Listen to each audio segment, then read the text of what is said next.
Hello student. सबसे पहले sorry बोलना चाहूंगा क्योंकि कल का जो मैं लेक्चर करा रहा था पिट्यूटरी ग्लैंड का वो बीच में ही रुक गया due to technical issue. Okay, so आज मैं फिर से वहीं से स्टार्ट करने वाला हूं जहां पे कल एंड हुआ था। तो हम कल पिट्यूटरी ग्लैंड पढ़ रहे थे और मैंने छोटा सा डिस्कशन किया था इसके मींस इस टॉपिक से। मीन्स थोड़ा इंट्रोडक्शन दिया था पिट्यूटरी ग्लैंड। तो इसके बारे में मैंने क्या कहा था, ये मास्टर ग्लैंड है।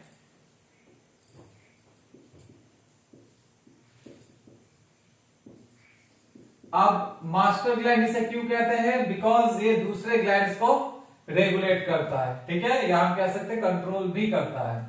देन मैंने ये भी बताया था हाइपोथैलेमस के बारे में कि ये जो पिट्यूटरी ग्लैंड है ये किसके कंट्रोल में है? हाइपोथैलेमस में। मींस हाइपोथैलेमिक रीजन इसे कंट्रोल करता है, ठीक है। तो अगर इसका वेट का बात करते हैं, वेट ऑफ पिट्यूटरी ग्लैंड, तो ये हो जाएगा आपका 0.5 gram approx. Okay, then if you talk about the shape और साइज, तो ये एक मटर के दाने की तरह होता है, ठीक है। सो इसका शेप हो जाएगा लाइक अ पी, एक छोटा सा एक मटर के दाने की तरह। Okay, now we will talk about the location of pituitary gland. ये भी मैंने कल बताया था। ओके, सो ये कहां पे लोकेटेड है? तो डायनसेफेलॉन रीजन में, तो हाइपोथैलेमिक रीजन में लोकेटेड है। ओके, सो हम क्या लिख सकते हैं इसका location? It is located in the sella turcica reason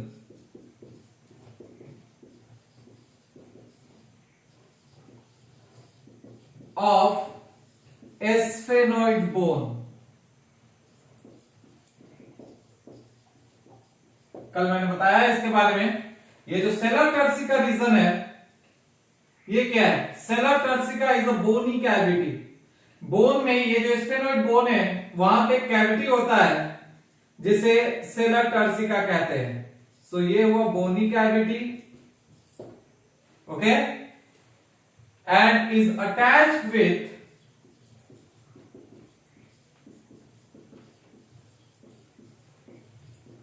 hypothalamus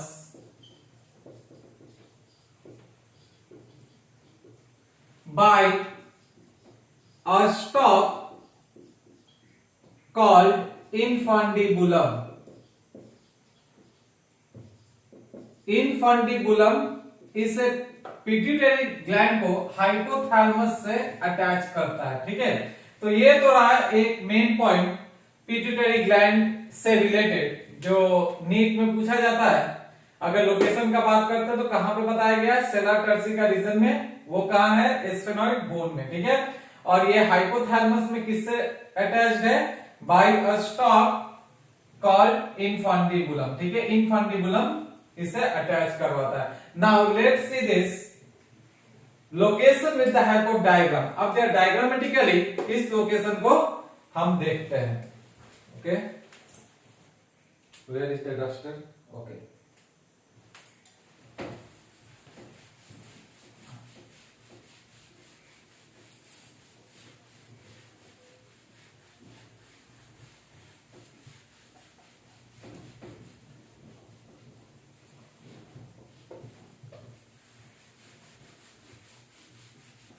सो ये तो था जो कल का मैंने लेक्चर पढ़ाया था उसका लास्ट, एकदम लास्ट पोर्शन जहां पे वीडियो ऑटोमेटिकली एंड हो गया था, ठीक है। Now the location. So already मैंने बताया पिट्यूटरी ग्लैंड का लोकेशन कहां पे है? सेला टर्सिका रीजन में। किस बोन में? स्फेनॉइड बोन में। Okay, so this is the sphenoid bone और ये रहा स्फेनॉइड बोन में छोटा सा डिप्रेशन। मीन्स ये जो बोनी कैविटी है, ठीक है, इसी रीजन को सेला टर्सिका कहते हैं। Now this is the frontal part और frontal lobe of the brain, पढ़ाया हुआ टॉपिक है।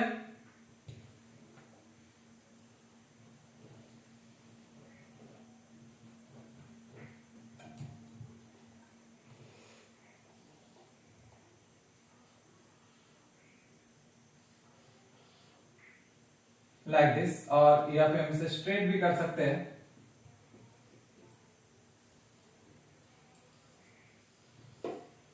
ओके,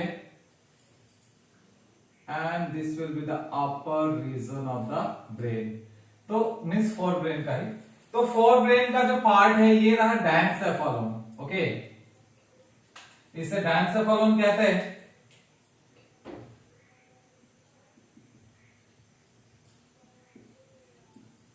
अब डायनसेफेलॉन में क्या होता है, मैंने ऑलरेडी कल बताया, थैलेमस, थैलेमस के ऊपर क्या होगा, एपिथैलेमस, एपिथैलेमस, और ये जो नीचे वाला पोर्शन है इसे हम हाइपोथैलेमस कहेंगे। ठीक है, तो इसे हाइपोथैलेमस लिख देते हैं। और हाइपोथैलेमस के बारे में मैंने ऑलरेडी आप लोगों को पढ़ा दिया है। ठीक है, सो ये रहा hypothalamus and this is the pituitary gland. अब ये पिट्यूटरी ग्लैंड हुआ।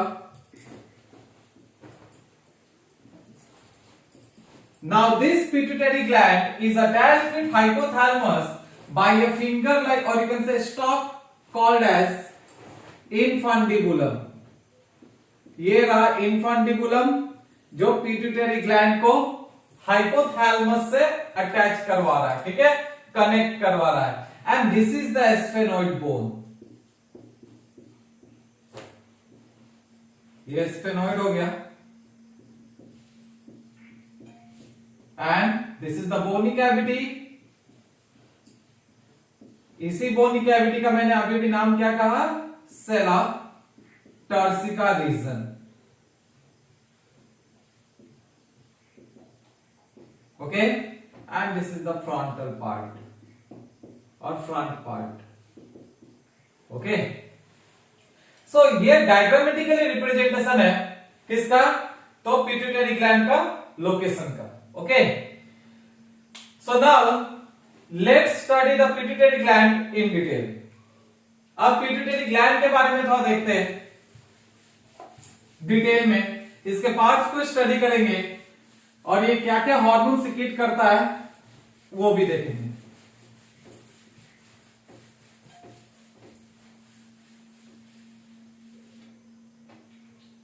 Now the structure of pituitary gland.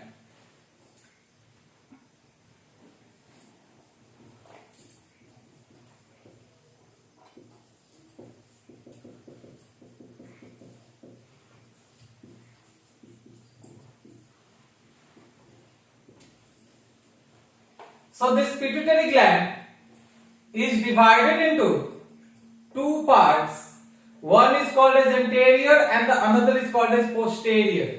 Anterior part को adenohypophysis कहते हैं और posterior region को neurohypophysis भी कहते हैं। ठीक है, तो जरा इसे डायग्रामेटिकली देख लेते हैं।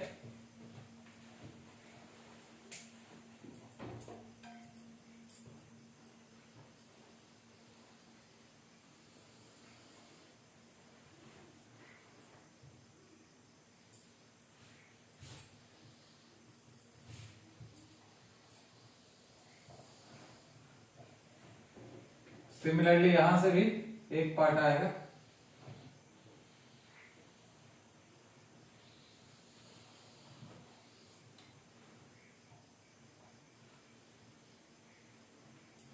Okay, so this is the hypothalamus, this is infundibulum and this region is the pituitary. Okay, till now I have not demarcated it into the anterior and posterior part.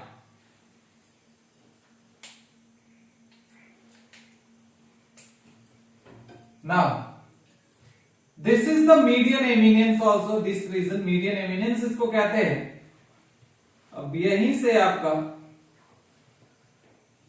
एक पार्ट या हम कह सकते हैं जो डिमार्केट करता है anterior को पोस्टेरियर रीजन से, जिसको हम कहते हैं pars intermedia. Actually this pars intermedia is a part of adenohypophysis only, but it is a rudimentary structure.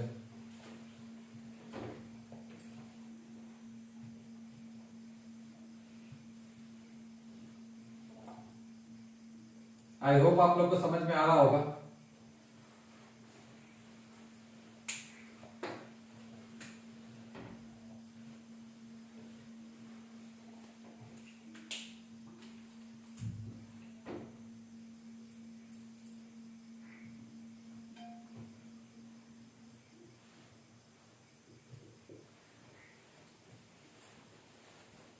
Here in this region there will be optic chiasma. Okay, so पहले जितना मैंने अभी बनाया उसके बारे में देख लेते हैं। तो ये जो पार्ट है इसे कहते हैं hypothalamus. Okay, which is called as the master gland, that is the pituitary gland। और क्यों कहते हैं ये मैंने ऑलरेडी आप लोगों को पढ़ा दिया है, बिकॉज ये जो मास्टर ग्लैंड है ये दूसरे ग्लैंड को रेगुलेट करता है, लेकिन ये खुद हाइपोथैलेमस से रेगुलेट होता है। ठीक है, नेक्स्ट हो जाएगा ये पार्ट के बारे में हम देखते हैं। ठीक है, this part is called as pars distalis. Okay, and this is called as pars intermedia।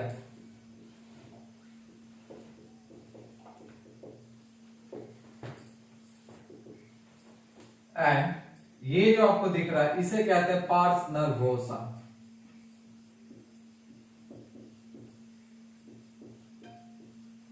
Okay, सो जैसा मैंने कहा कि पिट्यूटरी ग्लैंड को दो पार्ट में डिवाइड किया जाता है।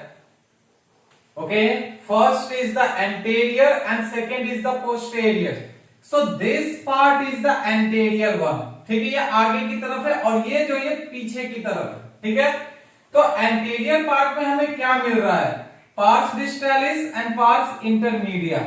This pars distalis is active but this pars intermedia is rudimentary in case of human beings। Okay, यहां से एक हार्मोन सीक्रेट होता है जिसका नाम है एमएसएच, बाकी 6 के 6 हार्मोन पार्स डिस्टालिस से सीक्रेट होते हैं। ठीक है, तो टोटल कितना हो गया? एंटीरियर से 7 और न्यूरोहाइपोफाइसिस से एक हार्मोन सीक्रेट होता है। ठीक है, तो ये तो था एनसीईआरटी के हिसाब से, but there is one more part in anterior, that is the adenohypophysis. इसका एक और पार्ट होता है या हम पोर्शन भी कह सकते हैं, जिसे पार्स ट्यूबेरलिस कहते हैं। This region is called as pars ट्यूबेरलिस।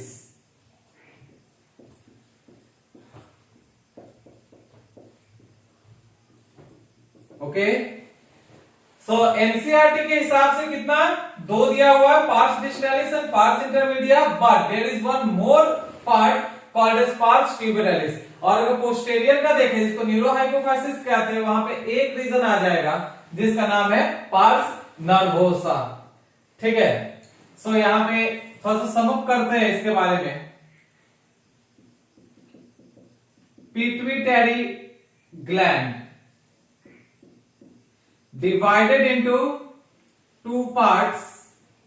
One is anterior, that is adenohypophysis, and another is posterior, neurohypophysis. This adenohypophysis has 2 parts. First is pars distalis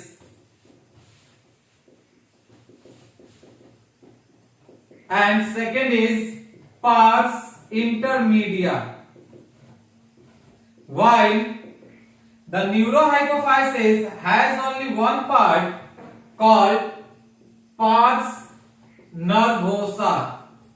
Now, beside these 2 regions, there is one more part or region in adenohypophysis called as pars tuberalis. Okay, NCERT में इसका जिक्र नहीं किया गया है, but I have discussed this one here. Now, तो जैसे मैंने कहा ये जो पार्स इंटरमीडिया है ये बेसिकली क्या होता है, रूडिमेंट्री होता है। ओके, किसमें, ह्यूमन बींग्स में। तो ये अभी रूडिमेंट्री है। Okay, but it is active in case of amphibians and all. तो ये ह्यूमन बींग्स में रूडिमेंट्री हुआ एंड पार्स डिस्टालिस एक्टिव है। तो एक्चुअली में एडेनोहाइपोफाइसिस में एंटीरियर रीजन अगर पूछा गया तो हम किसको कहेंगे, which is the anterior pituitary, तो हम कहेंगे pars distalis is the anterior pituitary.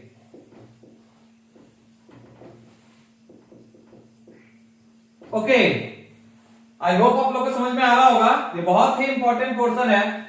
Okay, और यहां से क्वेश्चंस आते रहता है नीट में। तो मैंने क्या कहा, पिट्यूटरी ग्लैंड दो पार्ट या दो regions, adenohypophysis, neurohypophysis. Adenohypophysis has two part, pars distalis, pars intermedia. This pars intermedia is rudimentary in case of human beings, but it is active in case of amphibians and all. And pars distalis is called as the anterior pituitary. Beside these two parts, there is one more portion called as pars tuberculis. Okay, अगर by chance पूछ दिया तो याद रखिएगा कि anterior एडेनोहाइपोफाइसिस के तीन part हो गए वहां पे। ओके, ऑप्शंस पे जाना है। उसके बाद न्यूरोहाइपोफाइसिस में एक पार्ट आता है जिसका नाम है पार्स नर्वोसा। तो pars nervosa represents the posterior pituitary. Okay, तो ये एंटीरियर हो गया, ये पोस्टेरियर हो गया। नाउ अब अगर हार्मोन्स का बात करें तो pituitary gland total 9 hormone release करता है। ठीक है, अब इस 9 हार्मोन्स में से 7 हार्मोन हो जाएगा एंटीरियर से और 2 हार्मोन हो जाएगा पोस्टेरियर से।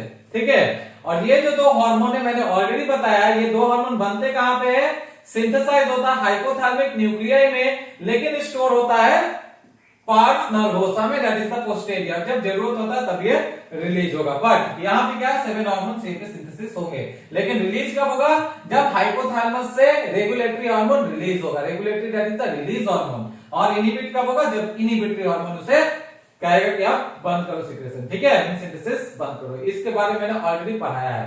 ठीक है, जिसको फीडबैक मैकेनिज्म कहा है। Okay, so this is all about the structure of the pituitary gland here.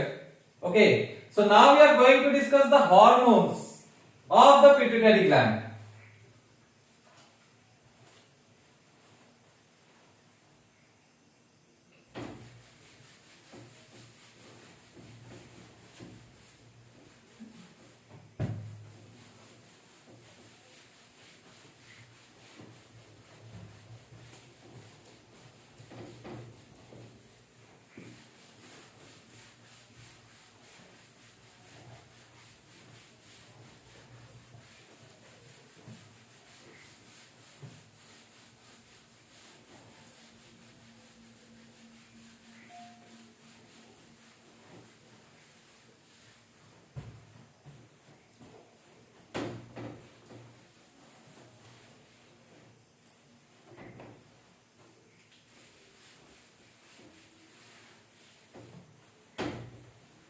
Okay, so now the hormones of the pituitary gland.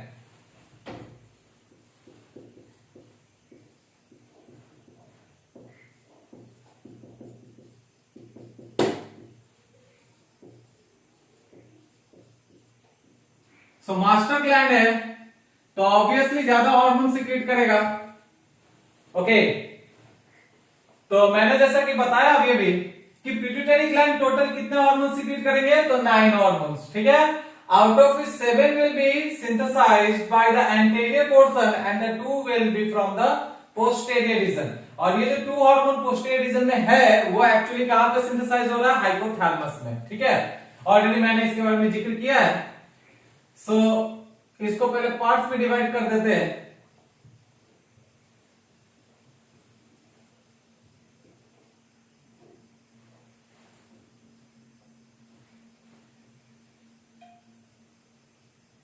सो दो पार्ट क्या क्या हो गए, एंटीरियर एंड पोस्टेरियर। एंटीरियर को क्या कहा था, एडेनो हाइपोफाइसिस,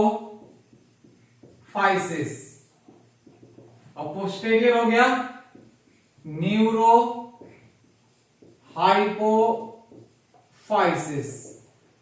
ओके, अब एडेनो हाइपोफाइसिस में 2 पार्ट थे। पहला पार्स डिस्टालिस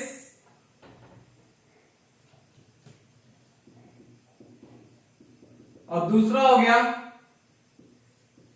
पार्स इंटरमीडिया।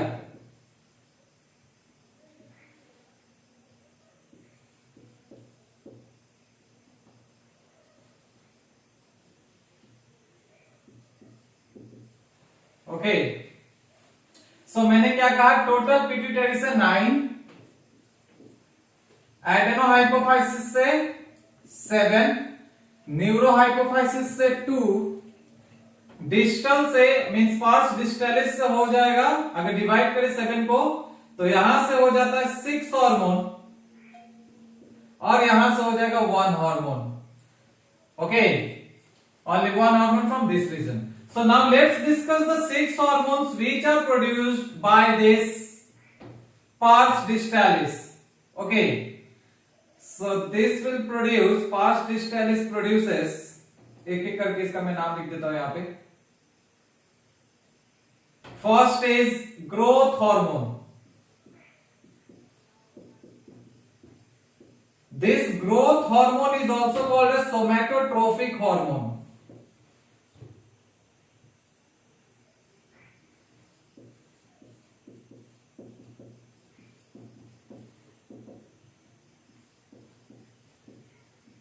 जिसको शॉर्ट में STH भी कहते हैं, ठीक है।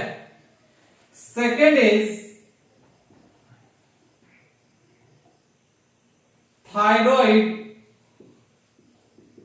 स्टिमुलेटिंग हार्मोन, जिसका मैंने जिक्र कई बार किया है। इसका शॉर्ट फॉर्म क्या हो जाएगा, TSH।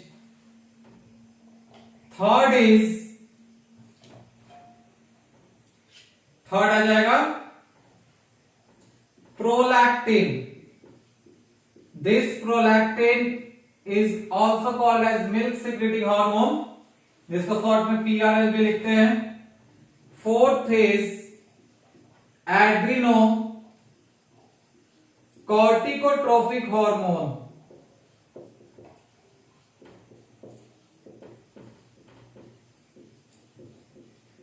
Okay, it's short form is ACTH। ठीक है, तो टिल नाउ मैंने 4 हार्मोन्स का नाम लिखा है। पहला growth hormone, thyroid stimulating hormone, prolactin, adrenocorticotrophic hormone, ठीक है, with the short form. Now the remaining 2 hormones of this portion.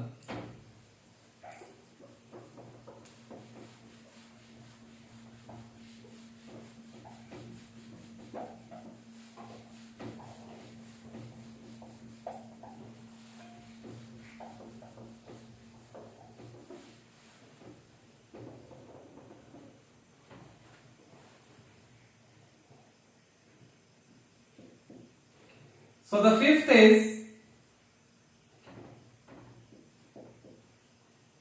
gonadotrophic hormone.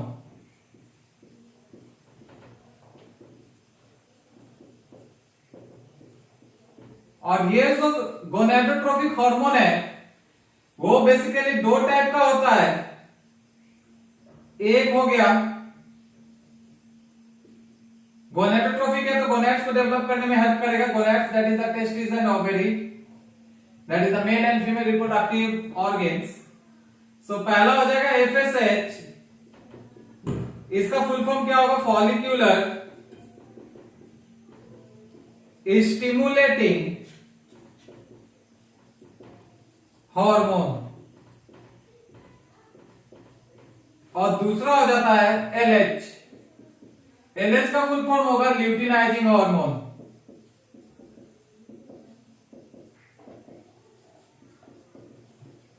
Basically ये जो ल्यूटिनाइजिंग हार्मोन है ये फीमेल में यूज होता है, ठीक है।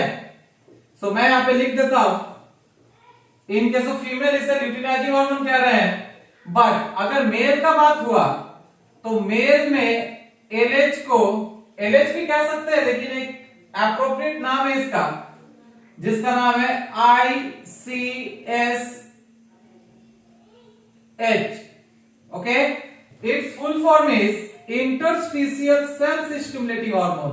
ये भी कई बार पूछा हुआ है, interstitial cells stimulating hormone. Okay, और ये बेसिकली किसमें, तो मेल में यूज होता है। ये जो टर्म है ये मेल में यूज होगा। ओके, सो गोनेडोट्रोपिक हार्मोन बोला, एफएसएच और एलएच इसका टाइप हो गया। एफएसएच क्या कर रहा है, फॉलिकल्स को डेवलप करने में हेल्प करेगा, फॉलिकल्स को स्टिमुलेट करेगा, ठीक है, तो नाम क्या इसका, फॉलिकुलर स्टिमुलेटिंग हार्मोन। फिर आ गया LH and ICSH, LH in case of female and ICSH in case of male, these are the reproductive hormones. Okay, आप लोग सेकेंड ईयर में इसको पढ़ोगे, ठीक है। तो एलएच का फुल फॉर्म ल्यूटिनाइजिंग हो गया, इसका हो गया interstitial cells stimulating hormone in case of male. Okay, so अब तक हमने कितने हार्मोन्स देखे हैं, पार्स डिस्टालिस से 5। सो बच गया एक और हार्मोन जिसका नाम है लाइकोट्रोपिक हार्मोन, और लाइकोट्रोपिन भी कह सकते हैं।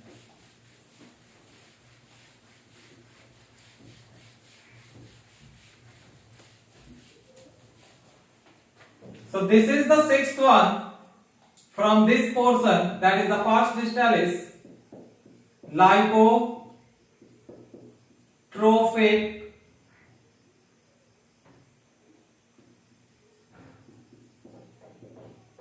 हार्मोन और लाइकोट्रोपिन। Okay, so these were the 6 hormones of the pars distalis part, that is the anterior pituitary. Now the pars intermedia, अब इस pars intermedia से एक हार्मोन सिंथेसाइज होगा, ठीक है। वैसे तो ये ह्यूमन बींग्स में रुडिमेंट्री है, मैं बार बार इस लाइन को रिपीट कर रहा हूं क्योंकि ये क्वेश्चन आया हुआ है, एम्फीबियंस में ही ये काम करता है। और यहां से जो एक हार्मोन प्रोड्यूस होता है उसका नाम है MSH, that is melanocyte stimulating hormone। Okay, short में MSH लिख दीजिए। So these were the 7 hormones from the anterior portion, that is the adenohypophysis. Now we are going to discuss the 2 hormones from the neurohypophysis region.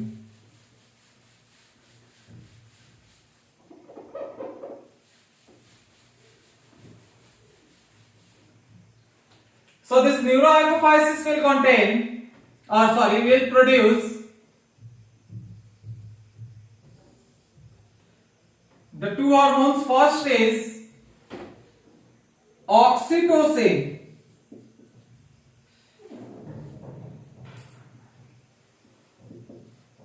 okay, which is called as the birth hormone, इसको birth hormone भी बोलते हैं। और ये जो oxytocin है इसका और एक नाम है pitocin. Okay, it is also called as pitocin. ये भी क्लास 12 में आप लोग पढ़ोगे when you will study the reproductive system in case of human beings. Then the second hormone is vasopressin, जिसके बारे में आप लोगों ने एक्सक्रीटरी सिस्टम में पढ़ा होगा।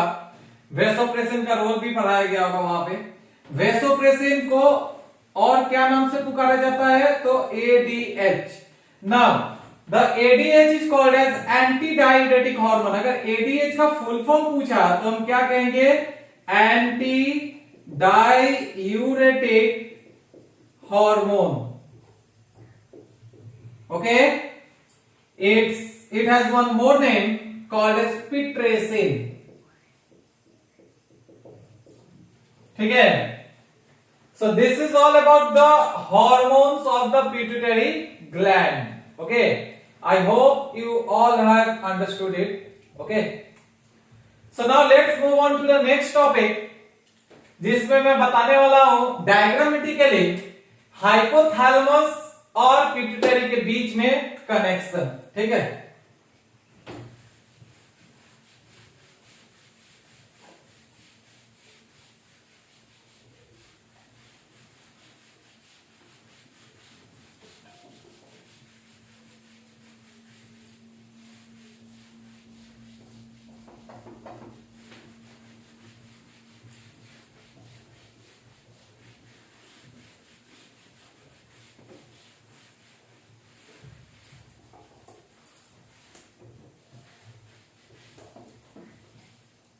So now the next topic in which we are going to discuss the relationship of pituitary with the hypothalamus.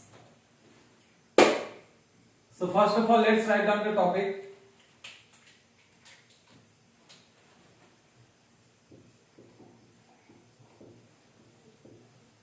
Diagrammatic representation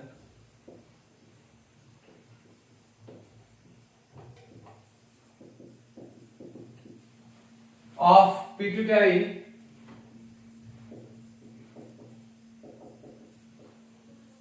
and its relationship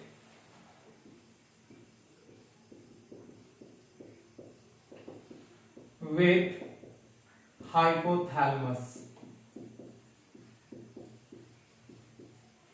Okay.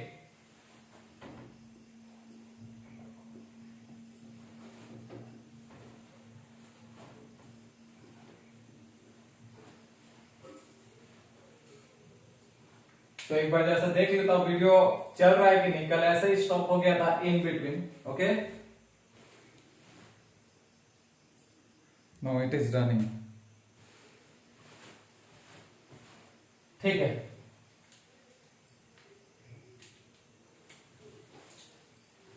सो सबसे पहले पिट्यूटरी ग्लैंड बना लेते हैं हाइपोथैलेमिक रीजन के साथ.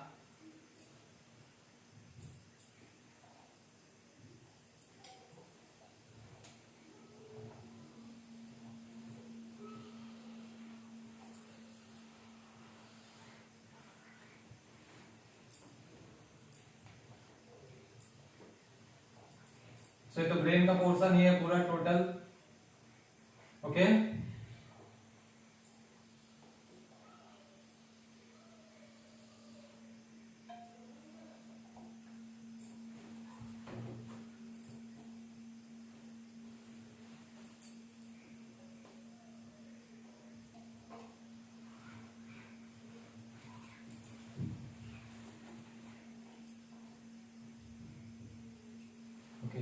सो ये जो मैंने बनाया एंटीरियर पार्ट हो गया पिट्यूटरी का और ये हो गया पोस्टीरियर पार्ट.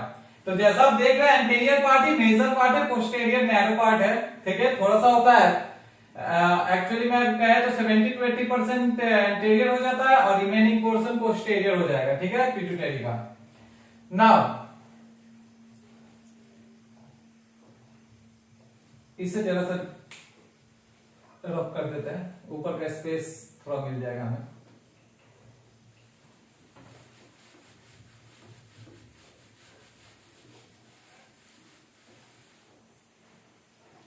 तो सबसे पहले हमें क्या होता है कि न्यूरल इनपुट मिलते हैं कि हार्मोन कौन सा रिलीज करना है. ठीक है,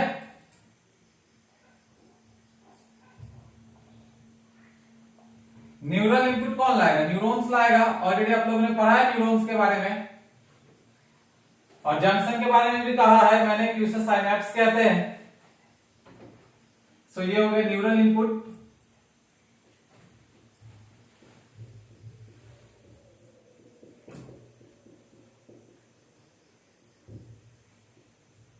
ओके, अब यहां से हाइपोथैलेमिक न्यूक्लियाई का पार्ट स्टार्ट होता है. ये हाइपोथैलेमिक रीजन है तो हाइपोथैलेमिक न्यूक्लियाई आ जाएगा यहां पे. ओके,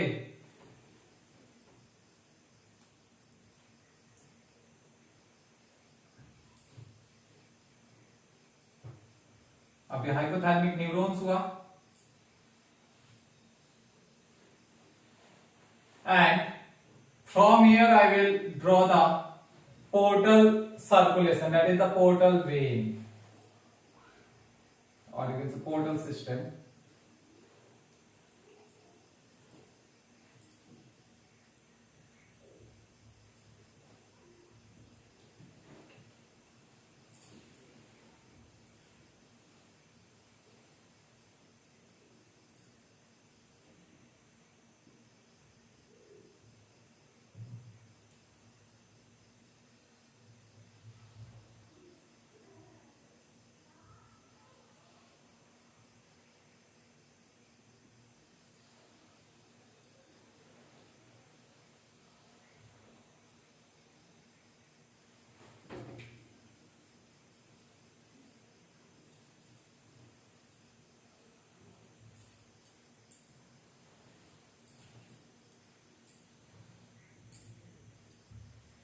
अब देखिए यहां से क्या रिलीज होता है, तो यहां से हार्मोन से रिलीज होगा, ठीक है, न्यूक्लिया है तो हार्मोन से रिलीज करेगा।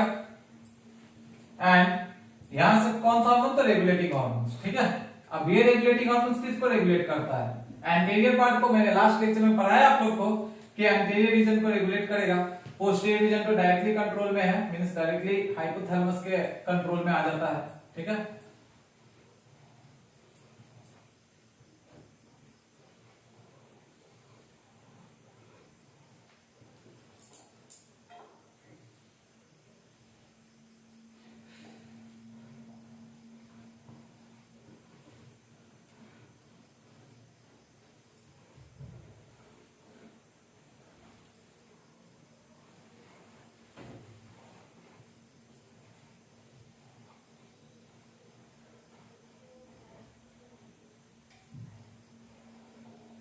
थोड़ा सा डायग्राम कॉम्प्लिकेटेड है, लेकिन आप लोग बनाओगे तो अच्छा रहेगा।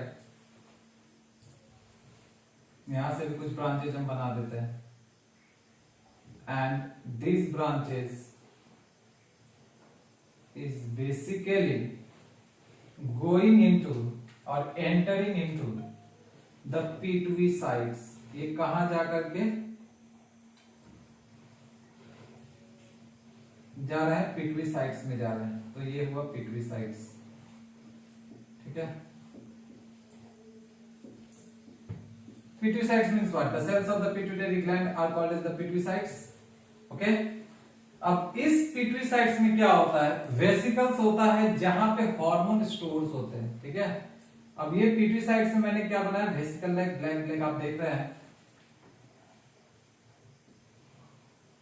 एक एक ही बना रहा हूं मैं। These are the vesicles. Many होंगे, there will be many. These are the vesicles now. Okay. So first of all labeling कर लेते हैं इसको। ये जो रेड कलर से मैंने बनाया है, ये क्या है, पिट्यूटरी साइट्स, ओके। और जो ब्लैक कलर से बनाया है, ये वेसिकल्स है, जिसको हम हेरिंग बॉडीज कहते हैं। एक्चुअली में हार्मोन यहीं पे आकर के स्टोर होगा, ठीक है। तो ये दो मेन पॉइंट हो गया as far as NEET is concerned, ठीक है। अभी ये पिट्यूटरी और हेरिंग बॉडीज तो हो गया। अब ये क्या है, ये पोर्टल सिस्टम हो गया, पोर्टल सर्कुलेटिंग सिस्टम हम लिख सकते हैं, पोर्टल सिस्टम। कौन सा पोर्टल सिस्टम होगा ये, हाइपोफाइजियल, ठीक है। इसको हाइपोफाइजियल भी कह सकते हैं, ठीक है, हाइपोफाइसिस में इसलिए, या हाइपोथैलेमस, ठीक है, हाइपोफाइजियल पोर्टल सिस्टम कह देंगे इसे। नाउ अब ये जो मैंने कहा था, ये क्या, हाइपोथैलेमिक न्यूरोसेक्रेटरी न्यूरॉन्स, इसे हम क्या देते हैं, हाइपोथैलेमिक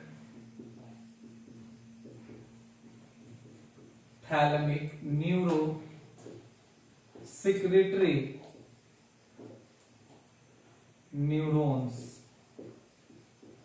ओके। सबसे पहले मैंने क्या कहा, न्यूरल इनपुट कहां से आएगा, न्यूरॉन्स लेके आएगा इनपुट, मतलब क्या करना है, अभी रिलीज करवाना है कि स्टॉप करवाना है, ठीक है।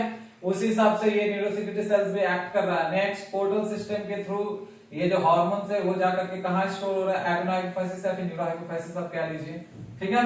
आप कहां पे, तो पिट्यूटरी साइट से। पिट्यूटरी साइट्स क्या है, पिट्यूटरी साइट सेल्स हो गया, इसके अंदर एक वेसिकल्स लाइक बॉडी होता है, वेसिकल्स हेरिंग बॉडीज कहते हैं, वहां पे स्टोर होगा, ठीक है।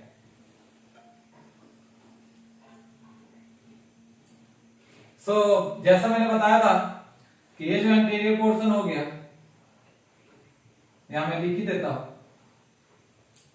This is the anterior portion, that is the anterior part of pituitary and it's hormones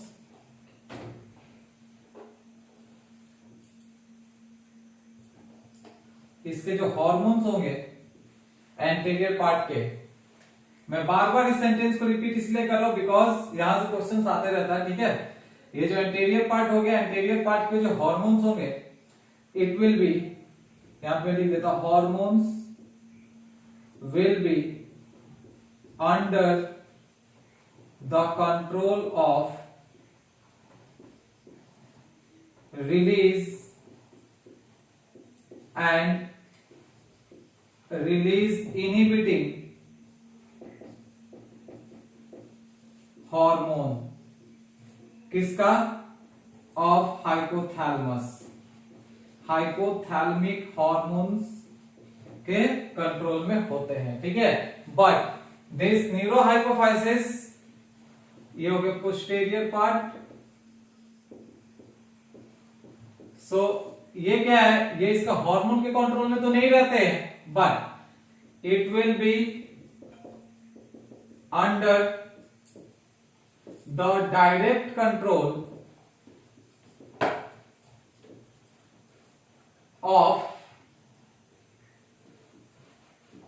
hypothalamus. ये हाइपोथैलेमस के डायरेक्ट कंट्रोल में है, ठीक है। क्योंकि यहाँ पे जो दो हार्मोन प्रोड्यूस होता है, यहाँ कैसे कहते हैं कि स्टोर होता है, वो प्रोड्यूस कहाँ पे हो रहा है? हाइपोथैलेमिक न्यूक्लियाई से, ठीक है। तो ये तो हो गया main points. Now one more thing, the hypothalamic neurosecretory neurons और न्यूक्लियाई भी कहते हैं, जैसे इसको न्यूरॉन्स कहते हैं या न्यूक्लियाई।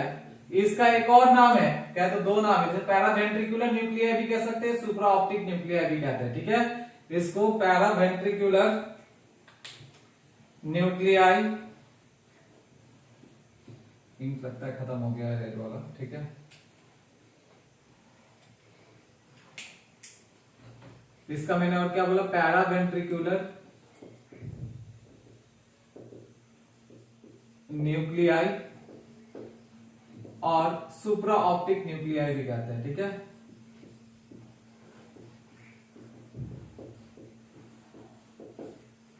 ओके, सो हाइपोथैलेमिक न्यूरॉन्स के दो और नाम दे दिए हैं, ठीक है।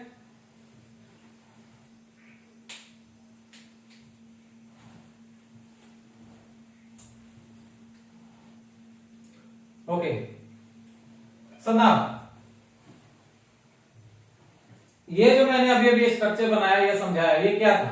ये एक तरह का डायग्रामेटिक रिप्रेजेंटेशन है किसका? पिट्यूटरी ग्लैंड का, और उसका relation with that of hypothalamic nuclei, या फिर कह सकते हैं हाइपोथैलेमस से, ठीक है। तो एक बार इसको फिर से डिस्कस करते हैं। तो सबसे पहले क्या आता है? न्यूरल इनपुट आता है, सिग्नल तो आना चाहिए ना, ठीक है। तो पहले सिग्नल आएगा और इस सिग्नल से पता चलेगा क्या हार्मोन सीक्रेट करना है, किस हार्मोन को रिलीज करवाना है, ठीक है। तो ये हाइपोथैलेमिक न्यूरोसेक्रेटरी सेल्स एक्टिव होंगे, हार्मोन्स को रिलीज करवाएंगे, ठीक है। और पोर्टल सिस्टम के थ्रू उस हार्मोन्स को कहां भेज रहे हैं? पिट्यूटरी साइट्स में, जहां पे वो स्टोर होगा किसमें? हेरिंग बॉडीज में, इसको वेसिकल्स कहते हैं, ठीक है। उसके बाद मैंने और क्या क्या बताया कि एंटीरियर और पोस्टीरियर पार्ट के बारे में फिर से एक बार रिपीट कर रहा हूं। हार्मोन्स जो होते हैं एंटीरियर पार्ट के, वो किसके कंट्रोल में है? That is under the direct control of the hypothalamic hormones. यहां से जो हार्मोन रिलीज होता है, जिसको हम कह सकते हैं कि रिलीजिंग हार्मोन्स या इनहिबिटिंग हार्मोन्स, वो इसे रेगुलेट कर रहा है, ठीक है। लेकिन इसे रेगुलेट नहीं कर रहा है, क्यों? क्योंकि ये तो डायरेक्ट कंट्रोल में किसके है? हाइपोथैलेमस के। Okay, so I written here this hormones of the anterior part, okay, will be under the control of release and release inhibiting hormones of the hypothalamus, while the posterior part will be under the direct control of the hypothalamus, ठीक है। ये उसके hormone के control में नहीं, क्योंकि जो hormone यहाँ पे रहता है वो यहीं पे बनता है, ठीक है। So this is all about the hypothalamus and the pituitary gland, जो कि बहुत ही लंबा पोर्शन था, लेकिन अब भी ये कंप्लीट नहीं हुआ है, बिकॉज अब हम जरा सा देखेंगे कि हाइपोथैलेमस, सॉरी, ये पिट्यूटरी ग्लैंड से जो हार्मोन निकल रहा है, उसका हाइपोसिक्रेशन या हाइपर सिक्रेशन में क्या क्या डिसऑर्डर्स होते हैं। ओके,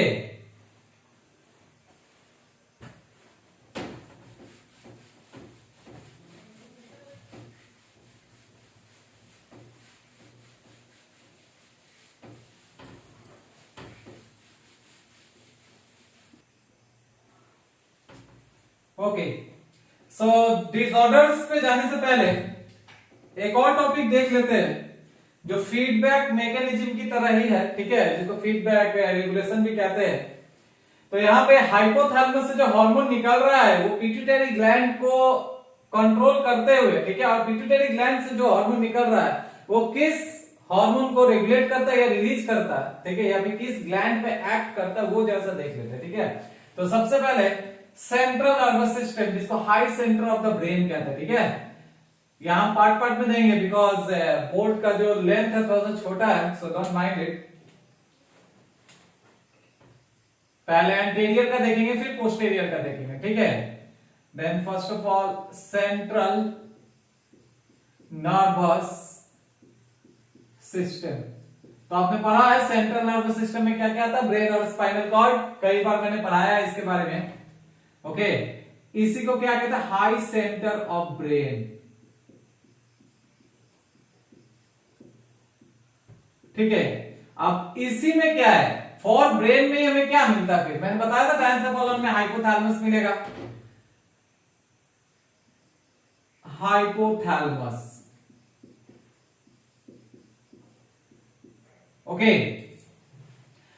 अब ये जो हाइपोथैलेमस है, मैंने क्या कहा था, it is the master of master gland, मतलब पिट्यूटरी ग्लैंड का मास्टर ग्लैंड है। और क्या करता है ये, तो कंट्रोल करता है पिट्यूटरी ग्लैंड को या फिर रेगुलेट करता है। तो कैसे रेगुलेट करेगा, बाय रिलीजिंग द हार्मोन्स, ठीक है। और हार्मोन्स जो ये रिलीज कर रहा है वो रेगुलेटिंग हार्मोन्स है, जो बेसिकली किस रीजन को रेगुलेट कर रहा है, किस पार्ट को रेगुलेट कर रहा है, तो हम क्या कहेंगे कि एंटीरियर पिट्यूटरी ग्लैंड के पार्ट को रेगुलेट करता है, पोस्टीरियर को रेगुलेट नहीं करता, बिकॉज वो तो डायरेक्टली उसके कंट्रोल में ही है, ठीक है। जो हार्मोन यहां से निकलता है उससे इसको रेगुलेट कर रहा है, ठीक है, मींस एंटीरियर को।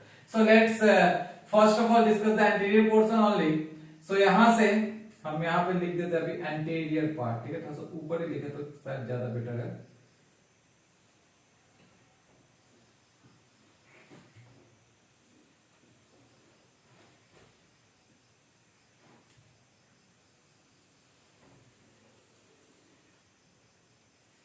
सो ये रहा एंटीरियर पिट्यूटरी,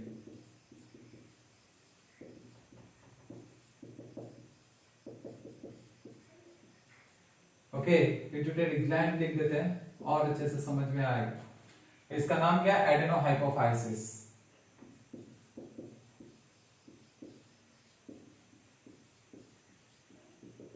ठीक है। तो बच्चों पहले मैंने क्या कहा था कि हाइपोथैलेमस से सबसे पहला या हार्मोन मैंने कहा था जो निकलता है, स्टिमुलेटिंग हार्मोन के बारे में बताया था, टीएसएच, TSHRH। तो पहला ले लेते हैं TSHRF। अब इसका फुल फॉर्म बताने का तो कोई जरूरत नहीं लगता, बिकॉज ऑलरेडी मैंने लास्ट क्लास में बताया हुआ है, thyroid stimulating hormone releasing factor, ये रिलीजिंग फैक्टर है RF, ओके। लास्ट क्लास में बताया हुआ, RF लिखूंगा तो रिलीज फैक्टर, और अगर IF लिखा तो क्या होगा, इनहिबिटिंग फैक्टर, ओके।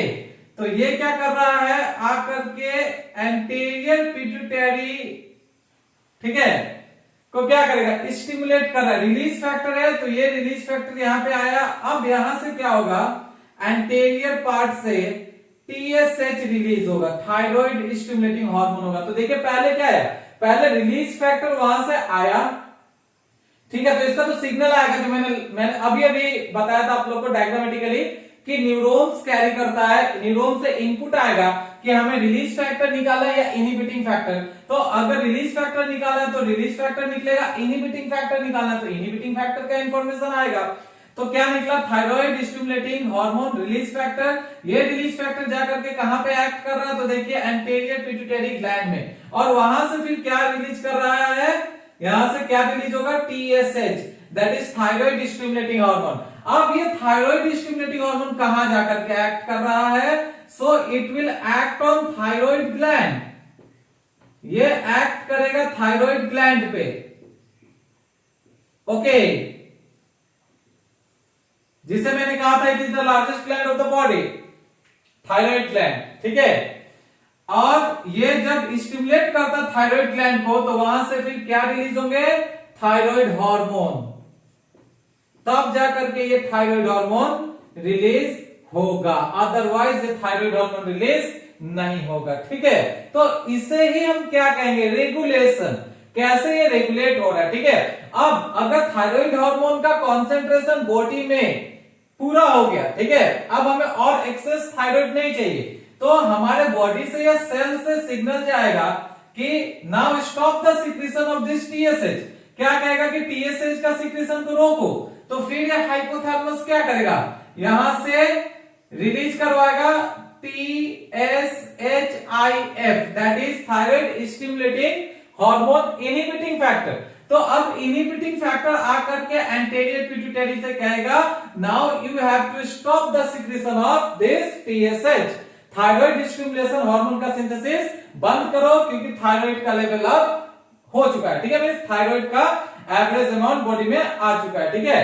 तो ना मिनिमम होना चाहिए ना ज्यादा होना चाहिए, मींस ना मिनिमम होना चाहिए ना मैक्सिमम या भी ज्यादा होना चाहिए, क्योंकि अगर थोड़ा भी हुआ या कम सिक्रीशन हुआ तब हाइपोसिक्रीशन से इंसान क्या होगा, सफर करेगा।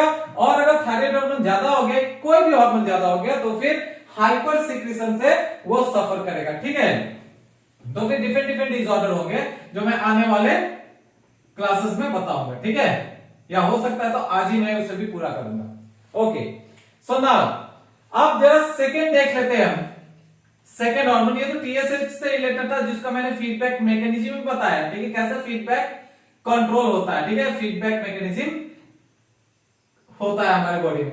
Now second hormone I am taking एसीटीएचआरएफ।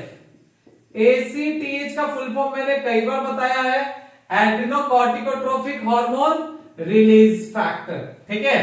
अब ये आकर के फिर से एंटीरियर पिट्यूटरी में एक्ट किया, एक्ट करने के बाद ये क्या करेगा, वहां पे स्टोर कराएगा, रिलीज कराएगा, किसका, रिलीज फैक्टर है, तो क्या रिलीज करेगा यहाँ पे, एसीटीएच, दैट इज एड्रेनोकॉर्टिकोट्रोफिक हार्मोन। और ये एड्रेनोकॉर्टिकोट्रोफिक हार्मोन जाकर के कहां पे एक्ट करेगा, तो कल भी मैंने कहा था कि कॉर्टिकल रीजन या cortex region of the adrenal gland, ठीक है। तो ये एड्रिनल कॉर्टेक्स पे जाकर के एक्ट करेगा, इसे हम डिटेल में पढ़ेंगे जब मैं आप लोग को एड्रिनल ग्लैंड का डिस्कशन दूंगा, ठीक है। और वहां से ये तीन हार्मोन का सिक्रेशन करवाएगा एड्रिनल कॉर्टेक्स से। पहला हो गया glucocorticoids,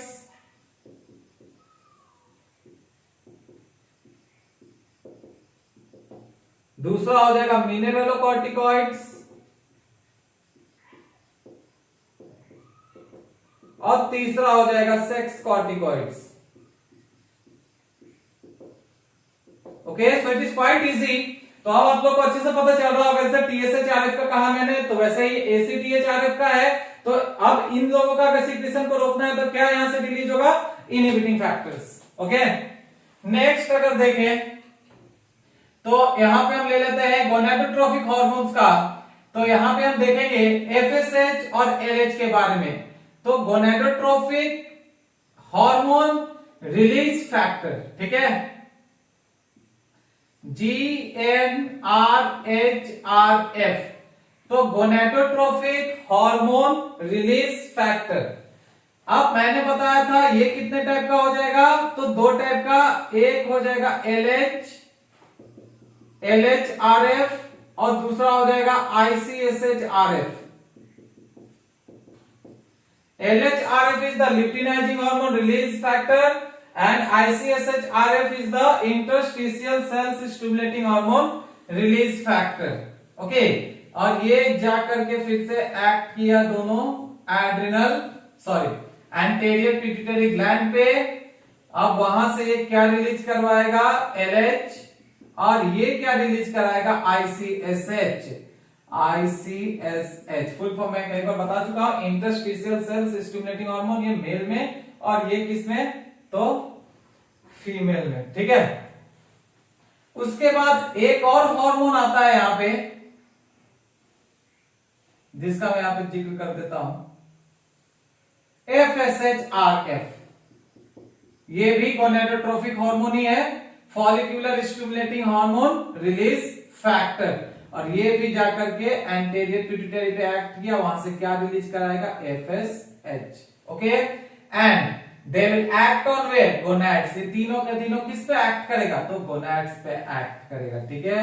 they will act on gonads. Gonads क्या है, तो testis and ovary, that is the male and female reproductive part. Okay, तो ये रहा गोनैड्स। अब LH जो कि फीमेल में ये करता है, क्या करेगा, फीमेल में ल्यूटिनाइजेशन का काम करेगा। ICSH क्या करेगा, तो टेस्टोस्टेरोन का फॉर्मेशन करेगा, स्पर्म के फॉर्मेशन में हेल्प करेगा।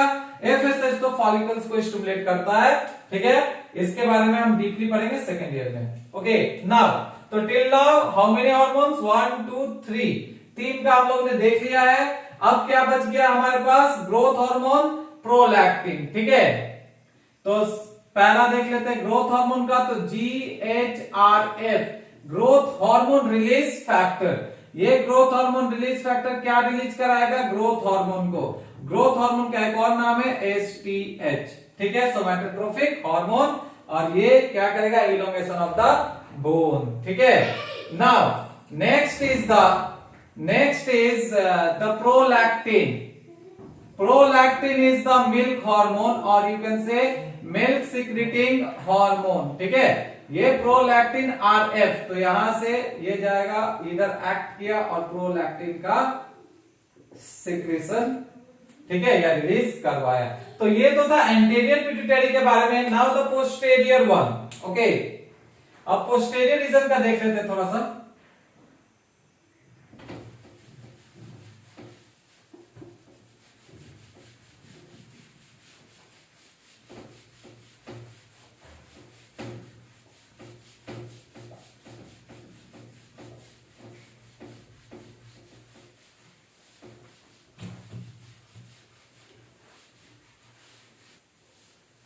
So now the posterior one, anterior का तो हो गया।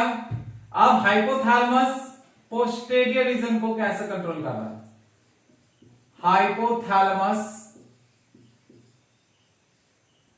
ठीक है, अब ये रहा posterior part,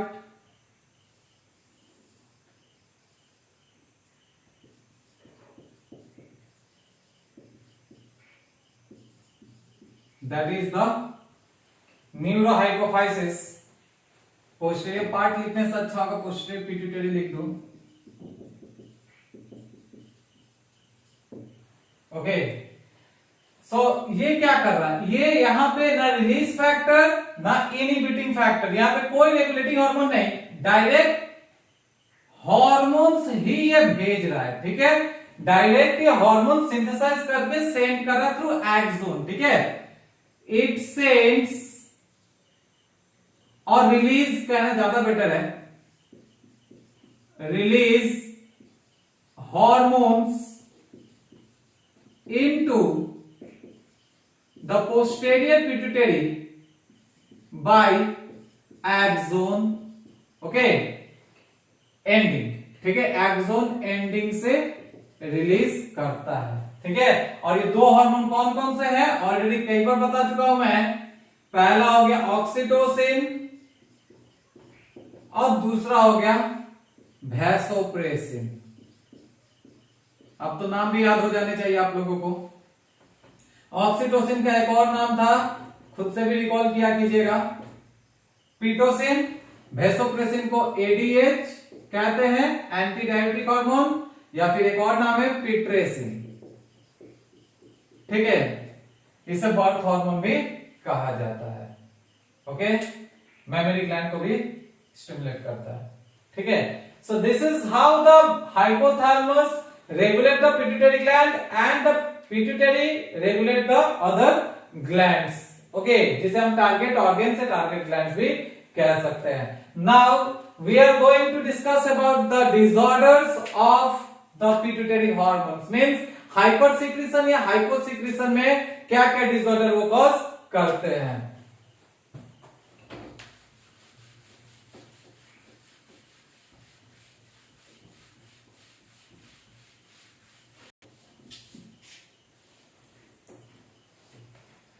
Now we are going to study about the disorders caused by the pituitary hormones, that is due to low secretion or due to high secretion। अगर लो सिक्रेशन हो रहा है बॉडी में तो उसको हम हाइपो सिक्रेशन कहते हैं, और अगर हाई सिक्रेशन हो रहा है, ज्यादा सिक्रेशन हो रहा है, तो उसे हम हाइपर सिक्रेशन कहते हैं। Okay, so disorder of pituitary gland.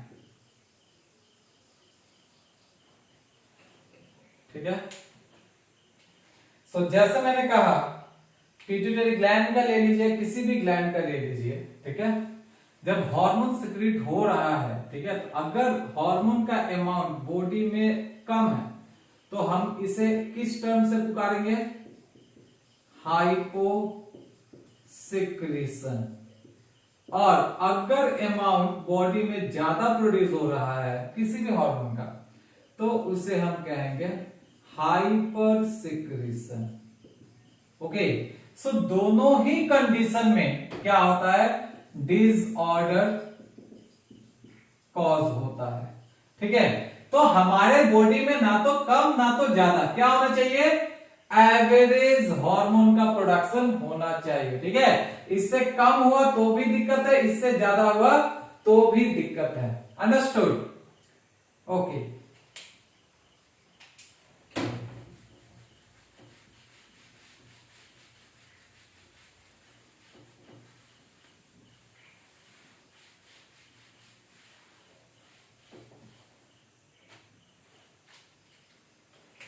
now first of all we look at the hyposecretion means अगर पिट्यूटरी हार्मोन हमारे बॉडी में कम सिक्रीट हुआ तो फिर क्या होगा? तो सबसे पहले हम देखेंगे ग्रोथ हार्मोन की वजह से क्या होता है कि चाइल्डहुड में, चिल्ड्रन में ग्रोथ जो है वो स्टंटेड हो जाता है। ठीक है, जिसे हम ड्वार्फिज्म के नाम से पुकारते हैं। Okay, dwarfism that is the less height. ठीक है, कैरेक्टराइज किससे होगा? Stunted growth.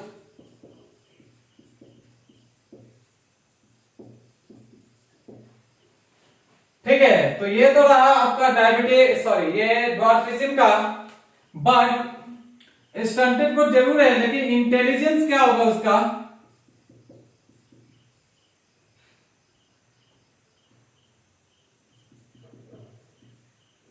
Intelligence will be normal. ठीक है ना, अनदर हार्मोन जिसका नाम है वेसोप्रेसिन। अगर हमारे बॉडी में वेसोप्रेसिन दैट इज एडीएच का लेवल डिक्रीज हो जाता है या कम हो जाता है, then we are going to suffer from diabetes insipidus, which is one of the type of diabetes. Okay, और इस डायबिटीज में क्या होता है? फ्रीक्वेंटली यूरिनेशन होता है, फ्रीक्वेंट यूरिनेशन। और किसका? तो डाइल्यूटेड यूरिन का। डाइल्यूटेड यूरिन ज्यादा से ज्यादा पास होते हैं। ऐसा क्यों होता है? एडीएच का हार्मोन हमारे बॉडी में सिंथेसिस होना बंद हो जाता है। ठीक है, और बेसिकली ये जो डिजीज होता है ये ड्रिंकर्स में ज्यादा पाया जाता है, क्योंकि अल्कोहल जो है, अल्कोहल क्या करता है? एडीएच के सिक्रीशन को रोकता है। ठीक है, तो ये डायबिटीज इंसिपिडस के बारे में। एक और टर्म यूज होता है यहाँ पे बता, ड्वार्फिज्म के लिए आप लोगों ने देखा होगा सर्कस वगैरह में छोटे छोटे बौने, ठीक है, उन बौनों का मिड गेट्स की तरफ पुकारते हैं, उन्हें मिड गेट्स कहते हैं। ठीक है, मिड गेट्स, जिसमें हम लोग लिख सकते हैं ड्वार्फ ऑफ सर्कस। ठीक है, इस मिड गेट्स को हम कह सकते हैं ड्वार्फ ऑफ सर्कस। सर्कस में जो बौने होते हैं उन्हें मिड गेट्स कहते हैं, और वो भी बेसिकली हाइपोसिक्रेशन की वजह से ही होता है। हाइपोसिक्रेशन किसका? ग्रोथ हार्मोन का। ठीक है, तो ये तो रहा हाइपोसिक्रेशन के बारे में। Okay, now the hyper secretion. अब अगर बॉडी में हाइपर सिक्रेशन हुआ पिट्यूटरी हार्मोन्स का, तब क्या होगा?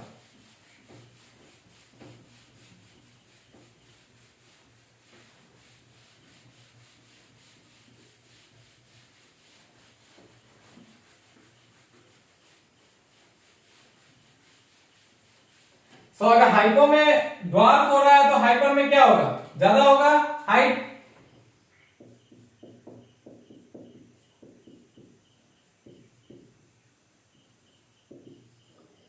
ओके,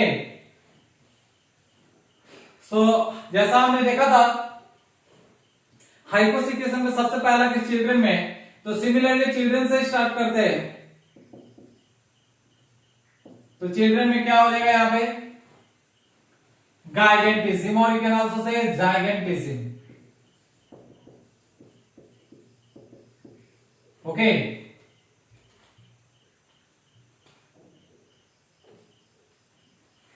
यहां पे क्या होता है, जो पेशेंट होता है, पेशेंट के नाम से पुकारते हैं, पेशेंट्स आर एबनॉर्मली टॉल। यहां पे जो पेशेंट है वो एबनॉर्मली टॉल होता है due to elongation of long bones. Long bones में इलोंगेशन के वजह से ये जो पेशेंट होंगे टॉल दिखेंगे, तो ये जाइगेंटिज्म का कैरेक्टर हुआ। ओके, ना अगर एडल्टहुड का बात करें, ये तो चिल्ड्रन के केस में हुआ, अब अगर एडल्टहुड का बात करते हैं तो एडल्टहुड में हाइपरसिक्रेशन से एक डिसऑर्डर मिलता है जिसको एक्रोमेगाली कहते हैं। ओके, ये भी किसके वजह से हो रहा है, तो STH that is the growth hormone. ये भी किसके वजह से, STH that is the somatotropic hormone. In this case what happen, the acral part, acral मतलब आगे का, acral part comma hands and feets, hand भी और फीट भी, ठीक है, क्या हो जाता है, एनलार्ज हो जाता है, बिकम्स एनलार्ज्ड। एनलार्ज मतलब फूल जाता है, बिकम्स एनलार्ज्ड, बड़ा हो जाता है, ठीक है। एंड ऑल्सो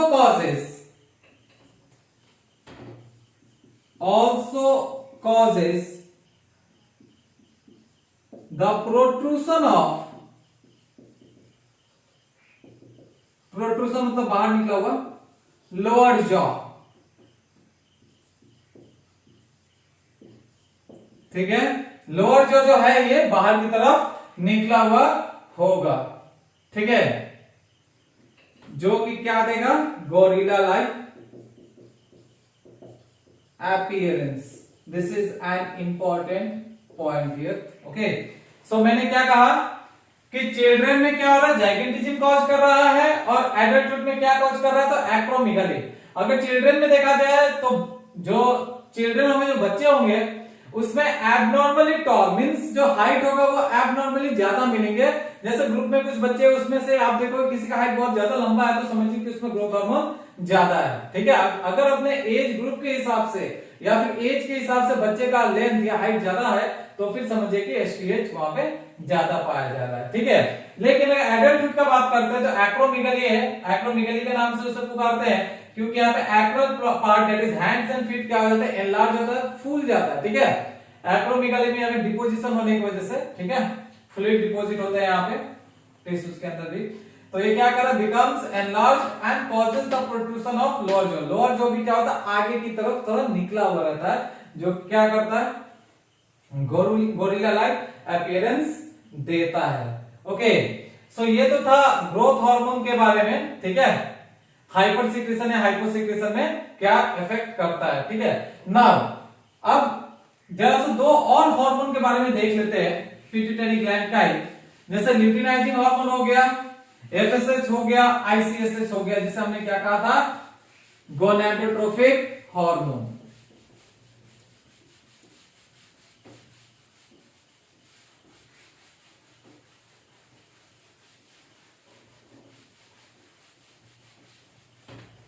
सो इसे हम ब्रेक करके देखते हैं तीनों को।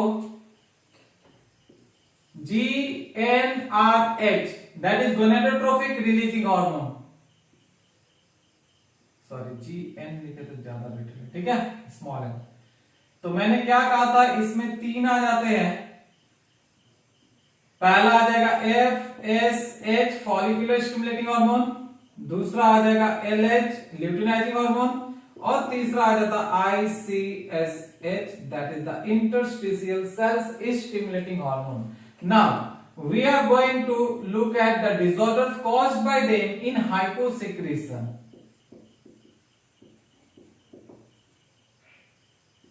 हाइपोसेक्रेशन में ये हार्मोन क्या डिसऑर्डर कॉज करते हैं। तो अगर एफएसएच का बात करें तो ये अगर हमारे बॉडी में कम सिक्रीट होगा, ठीक है, तो ये क्या कर रहा है, गैमेट फॉर्मेशन को रोक रहा है। तो हम क्या लिख सकते हैं यहाँ पे, failure of gamete formation. Okay, now the LH. LH क्या कर रहा है, फीमेल में हम कहते हैं LH what it will do, sterilization in female, that is sterility, means the female will not be fertile. Sterility in female, FSH बहुत ही जरूरी हार्मोन है, ठीक है, as far as fertility is concerned. Now next is the ICSH, ठीक है, it अगर ये कम हुआ हमारे बॉडी में तो फिर ये क्या करेगा, impaired development of external genitalia. Okay, means the external genitalia will not be well developed. So impaired development of external genitalia. Okay, and it will also hamper the or affect the formation of testosterone. Testosterone, that is the male sex hormone, testosterone के formation को भी affect करता है, formation affected. Okay, means अगर directly बोले तो sperm formation को रोकेगा, ठीक है, मींस अफेक्ट कर रहा है। So this is all about the disorders of the pituitary gland, and here we have completed the complete discussion, complete description of the hypothalamus and the pituitary gland. Okay, जो कि बहुत ही लंबा topic था। Okay, and I hope मैंने जो समझाया आप लोग ने अच्छे से समझा होगा, ठीक है। कोई भी क्वेश्चन हो या कोई भी क्वेरीज हो तो आप मुझे कमेंट बॉक्स में लिख सकते हैं regarding this topic. And the next lecture will be from the other glands, that is we are going to start from the pineal gland, thyroid gland, okay, adrenal gland, gonads and all, ठीक है। तो आज के लिए बस इतना ही। Thank you very much.